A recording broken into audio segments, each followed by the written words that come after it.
viewers, a very warm welcome in the MOOCs of Energy Resources and Conversion Processes.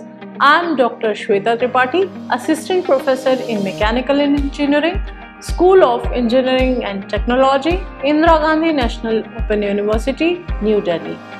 Today, in this module, we are going to discuss thermodynamics and heat energy.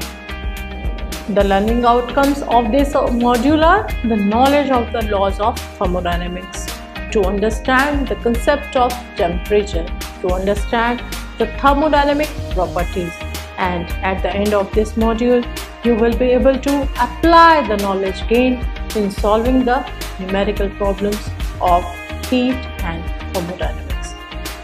Now comes thermodynamics. What is thermodynamics? Generally, it is a science that deals with temperature, heat, and their relation to energy, radiation, work, and properties of matter. The energy can be of any forms we had already learnt in the previous module. It could be electrical energy, it could be mechanical energy, or chemical energy. We have learnt that mechanical energy could be in any form, either in potential energy or in the form of kinetic energy. Chemical energy, we had also discussed that it is the energy that is absorbed in the fuel. William Thomson coined the term thermodynamics in very early 1749. It is derived from two Greek words, thermis, thermis means heat, and dynamico. Dynamico means powerful. When we say word dynamic, what came in our mind? That something will be dynamically moving or something will be in motion. There will be movement, and for this movement we require energy. Thus, the thermodynamics means heat movement or flow of heat, because the energy comes from heat.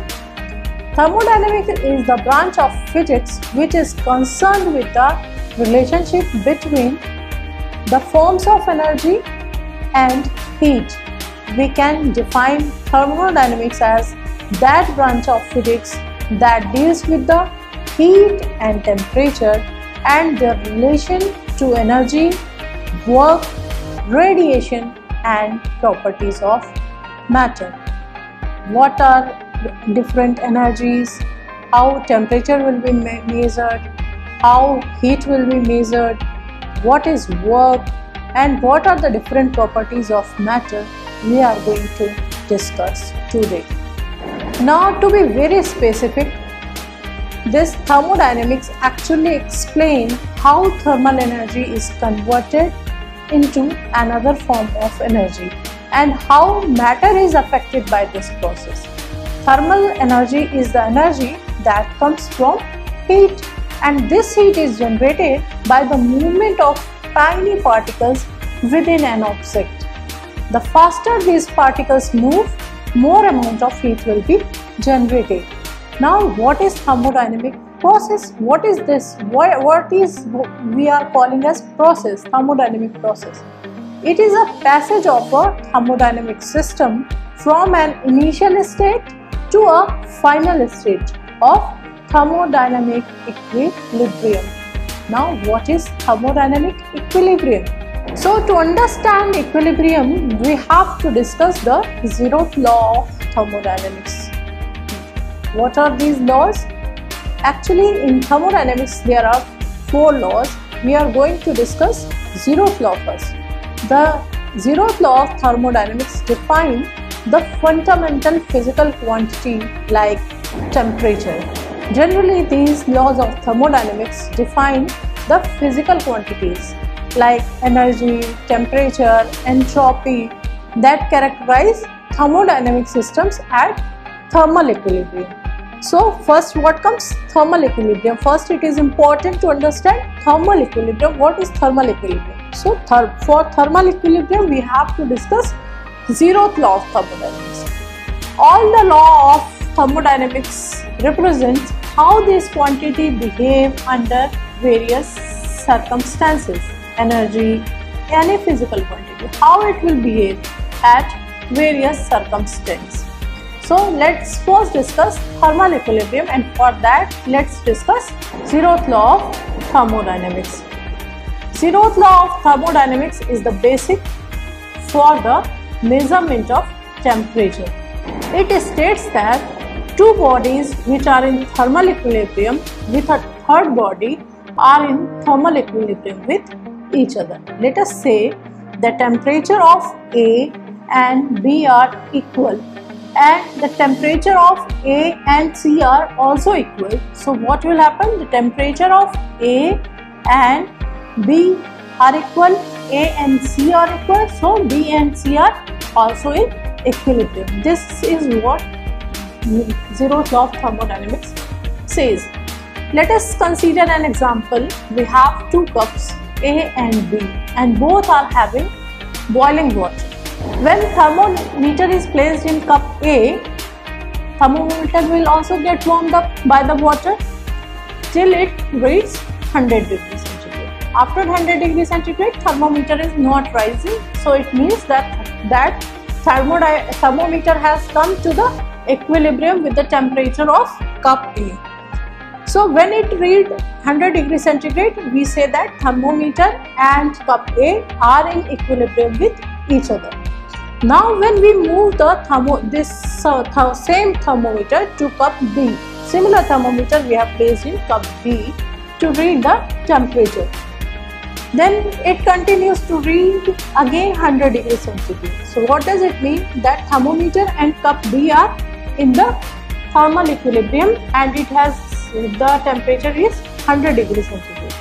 So what does it mean? That the temperature of cup A and the temperature of cup B is equal. It means that the cup A and cup B are in equilibrium. So what does it state? When cup A is in thermal equilibrium with thermometer and cup B is in thermal equilibrium with thermometer, cup A and cup B are also in thermal equilibrium. This is what zeroth law states. And what is that we are measuring from the thermometer? It is temperature. So from here the concept of temperature came. So the zeroth law of thermodynamics enables us to use the thermometers, thermocouples, etc. to compare the temperature of any two objects that we want. So from here the concept of temperature started.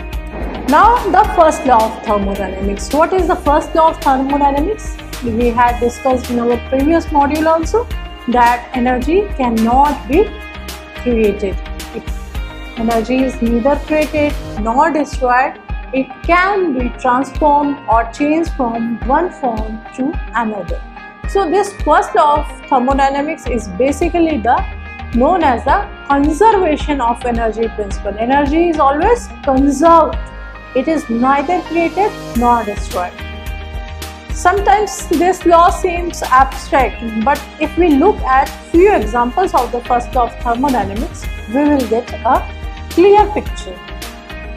For example, when fan is rotating, if we see which energy is transforming into which energy, when you switch on the fan, electrical energy comes to the fan, and this electrical energy is then converted into the mechanical energy. So fans convert electrical energy to mechanical energy. Obviously there are some losses there. 100% of electrical energy is not going to convert into the mechanical energy. Some portion is only converting. So if we say that 80% of electrical energy is converted into mechanical energy, so 20% of the energy is wasted. Now when fan is rotating, when you are going to touch it, you will feel that it is heating. From where that heat is coming, it is also the form of energy. So this is what the transformation of energy is coming. But we are concentrating on mechanical energy. Why? Because it is the only useful portion of energy. It is the only energy that is converted into the work. So we are concentrating on not on the waste. We are concentrating on the result, what we are getting. Then plants convert the radiant energy of sunlight that is coming from the sun into chemical energy through photosynthesis and make their food. Then we eat plants and convert that chemical energy that we had gained from the plants while eating. We convert that chemical energy into kinetic energy when we are walking, when we swim, when we walk, even when we breathe, and even when I am moving my hand, I am consuming that energy. I am speaking, I am consuming that energy. So which form of the energy I had converted? I had converted chemical energy into the kinetic energy. Then comes the second law of thermodynamics. We have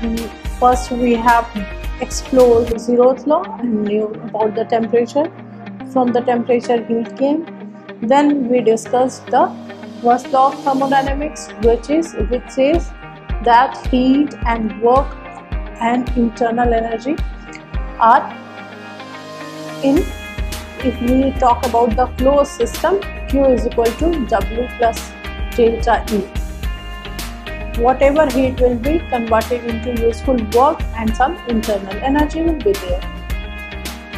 Then comes the second law of thermodynamics. What does it state?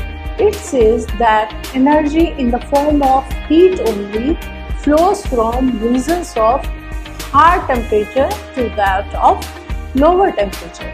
If we have lower things at lower temperature, we cannot fetch out energy from them. Energy will be only formed from the heat when it flows from the higher temperature to lower temperature. If we want to get energy from, take out or fetch out the energy from the lower temperature to higher temperature, we have to do some work. We have to do some work on that particular thing. Then only we will get energy.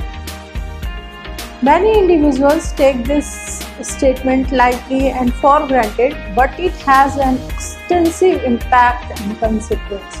This is why it costs money to run an air conditioner. We are cooling. The human body also obeys this second law of thermodynamics. Have you ever imagined that second law is there? Let's take an example. If we are in a crowded room, you imagine yourself to be in a small room which is full of people. You are very likely to feel warm and suffocated, and suddenly you will start sweating. What is this sweating? It is a mechanism that human body uses to cool itself. Here, the heat from our body is transported to sweat. And as the sweat absorbs more and more heat from the body, it evaporates and transfers heat to the surrounding air, thereby and heating up the temperature of the room. This is why in a crowded place, we are feeling warmer and we start sweating. Then comes the third law of thermodynamics. This third law states that the entropy of a perfect crystal is zero when the temperature of the crystal is equal to absolute zero. What is entropy? Some people called it waste energy, because this is the energy that is unable to do anymore. And since there is no heat energy at absolute zero, so there can be no waste energy. That's why third law states that entropy of a perfect crystal is zero, and when the temperature of the crystal is equal to absolute zero, it is zero. Let's discuss some examples of third law as well. Let us consider steam as an example to understand this third law of thermodynamics. As we know that steam is a gaseous state of water at higher temperatures. In this state, the molecules within it move freely, because we know that in gaseous state molecules are more free, they move more freely. So when a thing is having freedom to move, they will have higher entropy. More the randomness is, more will be the entropy. So if one decreases the temperature below 100 degrees centigrade, what will happen? The steam gets converted to water. Then what will happen? The movement of molecules will be restricted as compared to gas. The movement of molecules will be restricted in liquid state. So the entropy of water will be decreased. When we will further cool this water below 0 degrees centigrade, what will happen? It will convert into solid, it will be converted into ice.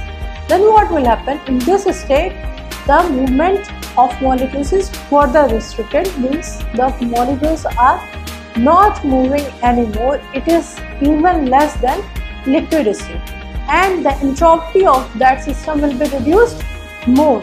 So as the temperature of the ice further reduces, the movement of the molecules in them are restricted further, and the entropy of the substance goes on decreasing. When the ice is cooled to absolute zero, ideally what will happen? The entropy should be zero, but in reality it is impossible to cool any substance to zero. Then comes the thermodynamic properties. What are these properties? These are actually the physical property of which is measurable and whose value describe the state of a physical system. Properties can be defined as the characteristic feature of a system by which it can be specified. Sometimes we use specific volume. What does it mean? It means the property is expressed on per mass basis. Similar property, if we will call it specific density, means density per unit mass. So then these thermodynamic properties are classified as extensive property and intensive property. In intensive properties, as the name indicates, the properties do not depend upon the quantity of matter. For example, pressure, temperature, they don't have to do anything with mass. So these are intensive property. In case of extensive properties, their values depend upon the mass of the system. For example, volume, energy and enthalpy. What is enthalpy? Pressure, temperature, these things you know well. Enthalpy and entropy are the new terms, though you have studied it in 10th standard, but let's revise it. Enthalpy is the measurement of energy in a thermodynamic system. The quantity of enthalpy is equal to total content of heat of that system. It is equivalent to the system's internal energy plus the product of volume and pressure. So mathematically, entropy is equal to E plus PV, and enthalpy is denoted by H. E is internal energy of that system, P and V are pressure and volume of that system. Now what is entropy? The entropy is a thermodynamic quantity whose value depends on the physical state or condition of that system. We can also say that it is a thermodynamic function used to measure the randomness or disorder of a system. For example, the entropy of a solid where the particles are not free to move is less than the entropy of a gas where the particles will fill the container. The example we had already discussed. Now comes the thermal energy. We had discussed laws of thermodynamics, and from the zeroth law we had defined the term temperature, and now we are going to discuss thermal energy.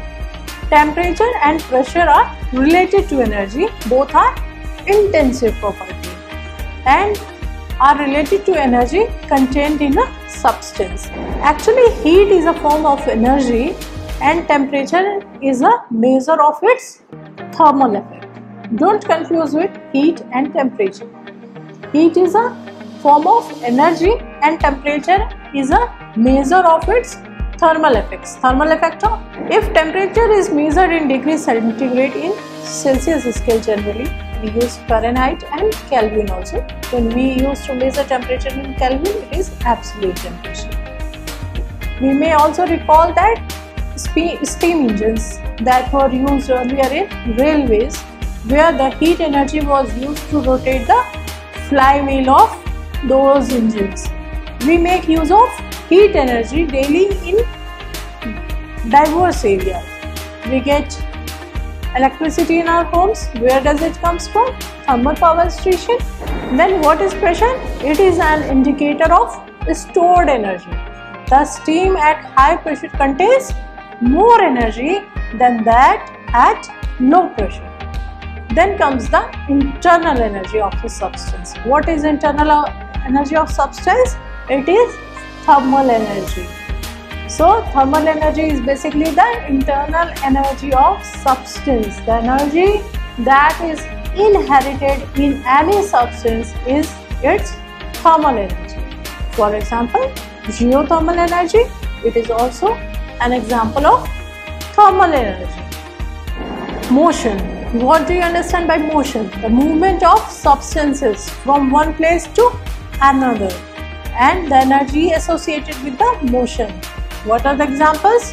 Wind energy, hydropower energy. From where we are taking energy? From the motion. We had also discussed in the previous module sound energy. It also comes from the movement of energy through substance in longitudinal waves. That is called sound waves. Then comes electrical energy. It is also from the movement of electrons. The example are electricity and lighting in our homes. These are electrical energy. Now if we talk about the heat or thermal energy, it is the only source which changes the internal energy of a body. We only observe or feel the heat by thermal contact. When heat flows from higher potential to lower potential, it always raises the temperature. As heat always transfers from body with higher potential towards the body with lower potential, if we want to flow heat from lower potential to higher potential, we have to do what? Engage the nature. Both the bodies should be in thermal equilibrium. There must be a temperature difference between the two bodies to transfer heat. The transferring energy is called heat energy, and after transfer it becomes the internal energy of that system. So this way heat energy and internal energy are correlated. Now the temperature, we had already discussed that it is the measure of internal energy of a body. The specific heat we had discussed in our previous module also. Today we will discuss its mathematical formula. Specific heat is the amount of energy which we require to raise 1 degree centigrade temperature of a body of unit mass. What is mathematical formula? Q is equal to mc delta T. Q is amount of heat, m is mass of body, C is specific heat, L is latent heat, delta T is change in temperature, means final temperature minus initial temperature. Then comes the latent heat. Latent heat is that energy which is required by a body or substance when it changes its state. In a specific heat and latent heat. Two we have discussed. Specific heat is the amount of energy required to raise the 1 degree centigrade temperature of a body. Latent heat, which is required by a body or substance when it changes its state. That is, it goes from either solid to liquid or liquid to gas. So mathematical formula for this is Q is equal to m into L. M is mass and L is latent heat. Now let's discuss an example. Let's solve it numerically, that how many joule, and in terms of BTU also we will measure how many joule and BTU of heat energy is required to change 4.5 kg of ice at minus 15 degrees centigrade to steam at 121 degrees centigrade. So mass we are having 4.5 kg, m is equal to 4.5 kg. Temperature, initial temperature we are having minus 15 degrees centigrade, and final temperature we are going to have 121 degrees centigrade. So delta T will be calculated from minus 15 to 121 total. But we have to follow certain step by step. We have to take out heat generated or heat lost at every step. Then only we are going to solve this problem, because there are many thermodynamic processes involved in it. So let's first observe that where the water is changing its phase. State, solid state, that is from ice to steam at 121 degrees centigrade. This will be final. What first, ice will be melted and liquid, then liquid will be converted into steam. So first what we have to do, let's calculate Q1, that is specific heat of ice. So what it will be, mc ice into delta T. And now ice is going to melt. So what will be the temperature difference? It will be from minus 15 degrees centigrade to 0 degrees centigrade. Up to 0 it will be ice, after 0 it will not be ice. So here stage is not changing, so we are going to take it minus 15 to 0. So m is 4.5, C of ice is 2060. So take it 2060. Then delta T, minus 15 minus 0, it will be 0 minus 15, it will be 15. So it will come around 139050 joules, that is 139.05 kilojoule. Then we will see the heat that is spent in fusion process. So it will be given by ml, it will be latent heat. So 4.5 is m, and latent heat of fusion for this ice will be 334. So 4.5 into 334 is equal to 150300 joules, that is 150.3 kilojoules. Then comes the Q3. Third stage will be water. The heat transfer from the water. So it will be mc delta T, mass is 4.5, specific heat for water will be 4186, and then what will be the temperature, in which temperature range it will be water, up to 0, from 0 to 100 degrees centigrade. After 100 it will be converted into steam. So 0 to 100 degrees centigrade. So 100 minus 0, so it is delta T is 100. So again it will come 1883.7 kilojoules. Then QL, ml for steam, then water is converting into steam. So what will be 4.5, and latent heat for steam is 2260. So 4.5 into 2260, it will come near around 10,170 kilojoules. Then Q5, mc into delta T. Here C we will, specific heat of the steam we will take, and delta T is what will be the range in which it will be steam, 100 to 121. So the difference in temperature is 21 degrees centigrade, 121 minus 100. So 4.5 into 1870 into 20, it will come around 176.7 kilojoules.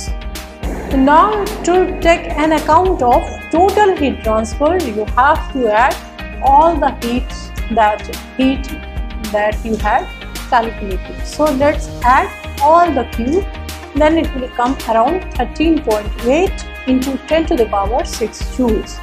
Now to convert these joules in BTU, what we have to do? We have to divide it by 1055 because 1 BTU is equal to 1055 joules.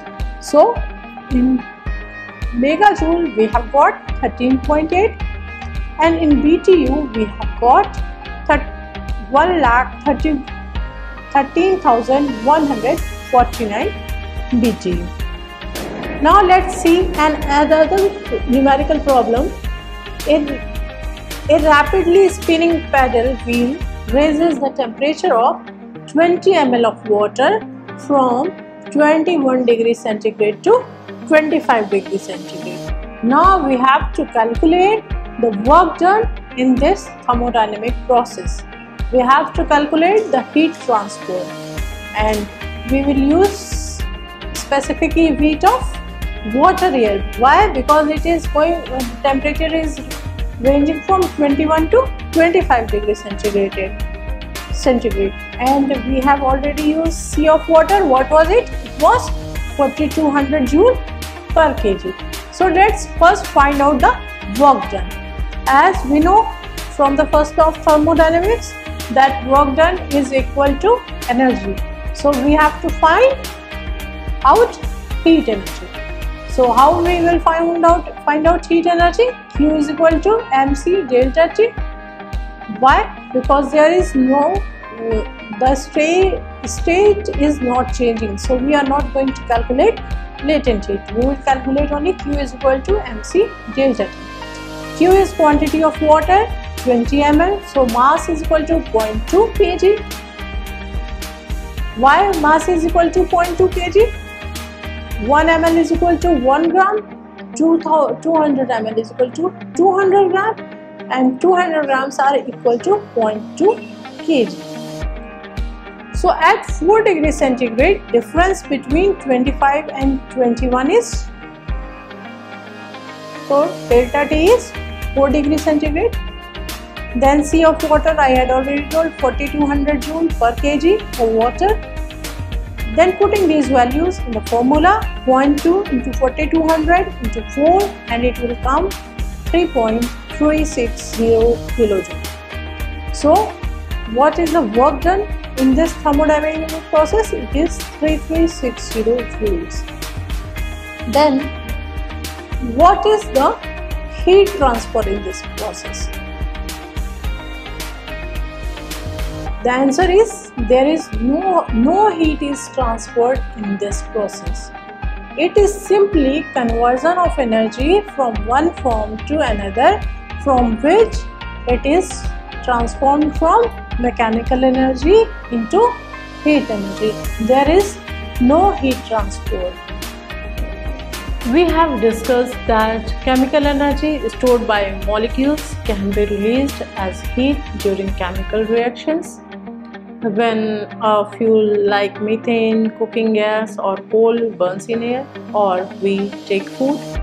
This chemical energy may also be used to do mechanical work when a fuel burns in an engine or to provide electrical energy through a cell or battery. Thus, various forms of energy are interrelated and under certain conditions these may be transformed from one form to another. We discussed that the study of these energy transformations are the subject matter of thermodynamics. The laws of thermodynamics deal with the energy changes of macroscopic systems involving a large number of molecules rather than microscopic systems containing a few molecules. Thermodynamics is not concerned about how and at what rate these energy transformations are carried out, but is based on initial and final states of a system undergoing the change. Laws of thermodynamics apply only when a system is in equilibrium or move from one equilibrium state to another equilibrium state. Macroscopic properties like pressure and temperature do not change with time for a system in equilibrium state. Zeroth law is about the measurement of temperature. We have also discussed the second law and third law of thermodynamics. We have discussed that heat is the internal energy of the system, and we have discussed the meaning of specific heat and latent heat. Thank you very much.